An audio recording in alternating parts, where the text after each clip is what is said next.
guys, ayan day ito ng school ni Ayman. Si RJ, syempre dala ko lahat.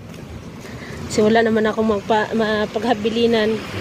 Although meron naman yung sister-in-law ko, pero hindi ko sila ihahabilin kasi baka hanapin nga ako. Maghahanap ito. Tsaka malapit lang naman yung school.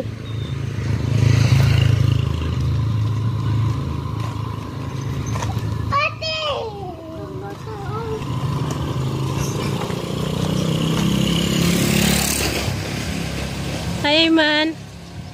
Hi guys, Mila. Nag-turn na talaga yung kahapon binigyan sa Ayman ng isang short pa na pinaglitan ng ngayon bataan yan. Yung bana niya is pinsan ko. Bagay. Ay. Sorry. Ig-agaw ba?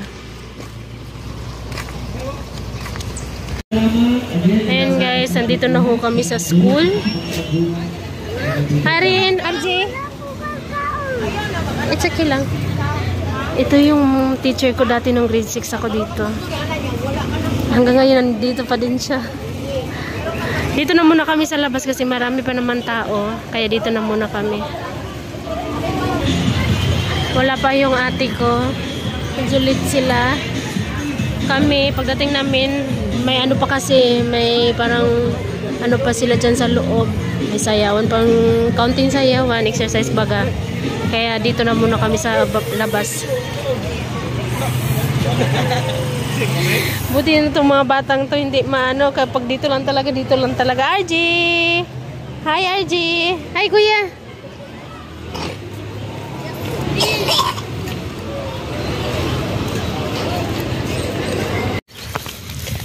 Guys, good afternoon. And may susunod tayo kay Ayman sa school.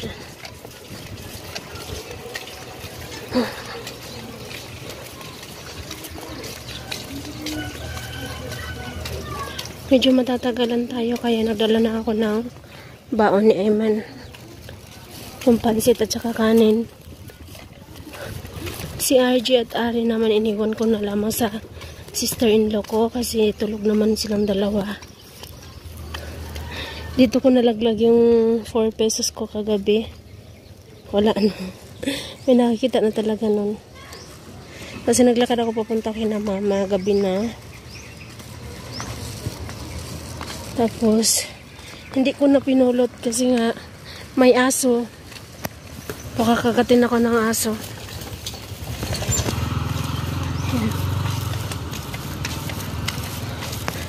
Baga nalaglag ko doon na side. Sa side na yan may aso. Baga hindi ko na talaga kinuham. Nayaan ko na lamang. Tsaka takot na kasi talaga ako sa aso. Alam niyo yung pagka ang layo-layo pa lang ng aso.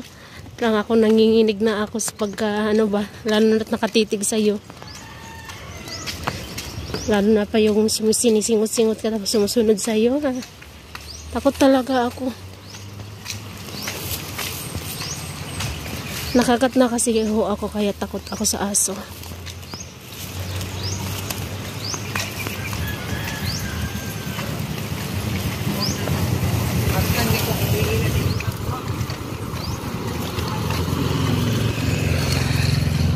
Puti na lang talaga wala hindi ko kasama si RJ at si Arin ngayon. Pero okay lang naman na isama ko ngayon. Patatagalan ako sa pag-uwi ngayon kasi yung anak ng ate ko is aantayin ko pa din na matapos silang kumain saka lang ako uuwi. Wala kasi yung ate ko. Yung ate ko nagpunta na may pinuntahan sila. Nakisuyo yung ate ko sa akin. Nasabay ko na lang daw yung mga pamangkin ko kaya okay lang naman. Pupunta rin naman ako doon. So yung atong mga pamangkin ko is 11:30. Antayin ko lang naman tapos lang kumain tapos yung baonan nila dadalhin ko pa uwi. Iba na yung mga tubigan na ngayon guys. Dati halos lahat ng is iniinom yung sa gripo lang ba. Ngayon naka mineral na halos lahat dito. Hindi ako makabilis maglakad masyado kasi masukat yung paa ko. Tingnan nyo guys, oh. Maliit lang siya tignan sa malayo, pero pag malaki talaga siya. Hindi naman siya gaanong kalaki yan. Sakto lang. Masakit siya ilakad, lalo na pagka ano ka ng hagdanan. Hagdanan, tignan niya. Pagkabakilid. Buti na lang yung shortcut ito, hindi gaanong kalayuan. Medyo ano lang din sa school.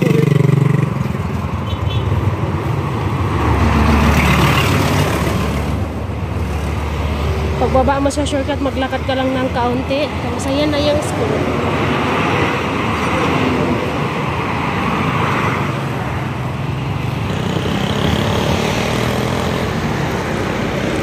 Tatawid ka doon, banda. Pero dito na lang ako tatawid.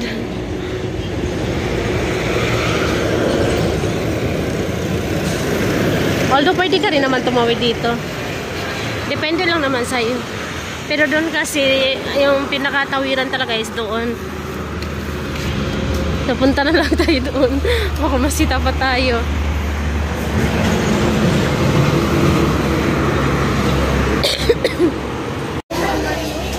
Arji, Arin.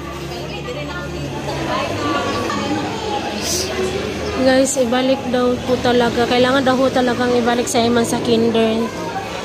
Kasi daw po, tawag dito, kung hindi daw siya ibabalik sa kinder, kailangan daw po kasi talaga nung transportation card. Baga, yung katibayan ba, dapat daw may katibayan ka lang daw na transfer mo siya dito, yung ganun ba, nag-aral ba siya doon. So, hindi ko kasi talaga dala. Kung pwede ko daw yung makuha, pwede daw natin siyang i-grade on or grade to. Pero wala kasi. Nagkakarating lang din ng ate ko. Wala pala silang payong. Hindi na ako sumama kasi masakit yung paa ko. Tingnan yung paa ko. Yun. Nasugatan yung paa ko. Masakit niya ilakad sobra. Ay guys, ay nagluluto tayo ng pansit. Ayan. Pansit yung ulam natin.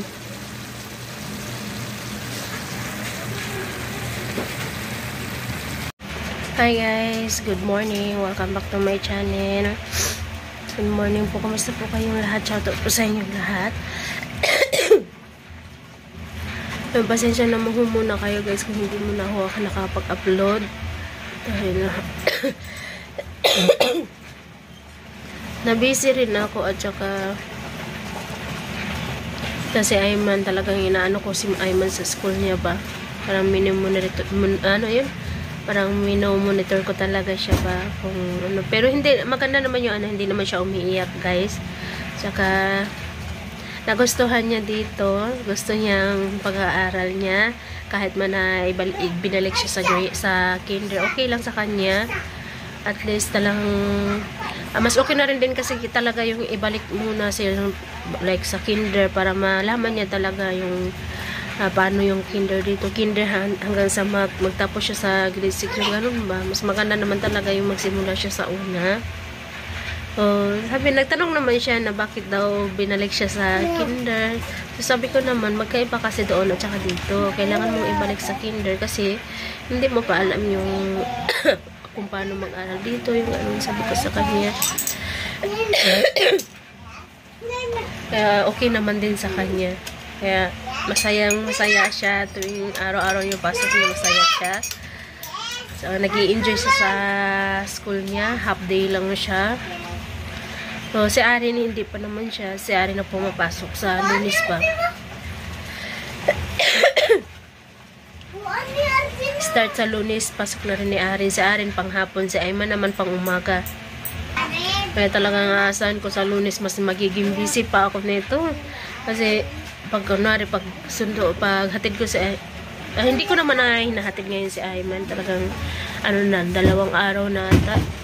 na hindi ko na siya hinahatid, parang inaano ko na lang siya, pinapasama ko na lamang siya sa ate ko minsan sa pamangkin ko, dito ba sa ate ko. So, minsan pinapasama-sama ko na naman siya kasi nagmumodor naman na sila. So, alam naman na ni Ayman kung pupunta lang ako sa school pag time sunduan na, yung susunduin ko na siya. So, yun, talagang pupunta ako doon. Kasi hindi ko muna siya inano sa iba, yung, like pagsusunduin, kasi yung iba naman is 11:30 yung out nila. Tapos yung gaya ng ate ko, 11:30 yung out nila, pero magi-stay pa siya doon kasi tatapusin niya muna kumain yung mga pamangkin ko. Pagkatapos kumain ng mga pamangkin ko, saka papapasukin sa loob at saka lang siya uuwi dito. Kaya sa Ayman talagang sinusundo ko na siya. So, okay naman ang lahat, guys. Alhamdulillah. Ako lang yung di okay kasi pagkatapos ng lagnat. Nilagnat talaga ako nung time nung pagkatapos ng brigada na nilagnat ako pag uwi. Tapos 2 araw o 3 araw ata ako yung lagnat ko. Pagkatapos sinabayan naman ng ubot sipon. Tapos hanggang ngayon na hindi pa rin nawala yung ubot sipon ko. Parang habang tumatagal parang mas lumala pa siya. Although may iniinom naman ako na gamot para sa ubo. Pero talaga. Yun yung inaano ko pagka tuwing ako talaga yung magkakasakit. Tawag dito, matagal akong gumaling. Baka minsan lang ako magkakasakit pero matagal akong aasar kung parang ang tagal kong gumaling. Yung ubo ko ilang araw na din to, kailan ba yun, ilang weeks na rin tong ubo ko, sipon. Ang hirap pag may ubo kasi hindi ka masyado makakatulog ng maayos.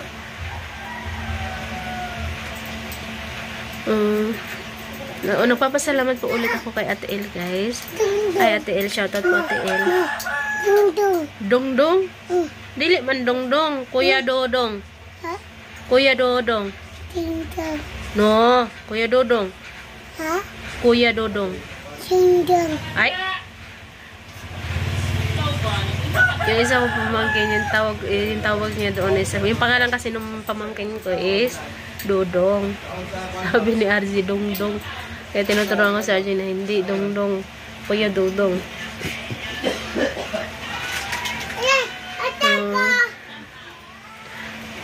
Guys, maraming salamat po sa inyo lahat, at saka lalo na kay Ate El. Shoutout po Ate El, salamat po ulit Ate El sa pa-uniform niya. Hatag daw, nahingi si RJ, ay kung anong hinihingi niya. Salamat po ulit Ate El. Ang ganda yung ng uniform na nabili ko. Tag-iisa sina Ayman at Aren, nakabili ako ng uniform. So, salamat po. Although may tag-iisa naman na sila nung bigay nung pangtaas, nagbigay yung sister-in-law ko para kay Aren. Saka yung isa naman, bigay ng ate ko. So, naging sakto yun kay Ayman. May tag-iisa sila. Pero yung sa short naman, marami. May apat ata na binigay. Pero yung dalawa kasya naman kay Ayman. Pero yun nga, maiksi. Pero yung nabili ko nung nagbigay si Ate El, is bumili ako ng medyo mahaba-haba, yung hanggang tuhod niya. Salamat po ulit Ate El. God bless po. So, hanggang dito na lang muna guys kasi naglalaba ako. Kasi mamayang 10:20, alis na rin ako pa. Sunduin ko rin si Ayman. Hanggang dito na lang po. Mamaya po ulit guys. God bless us all. Thank you so much. Bye-bye.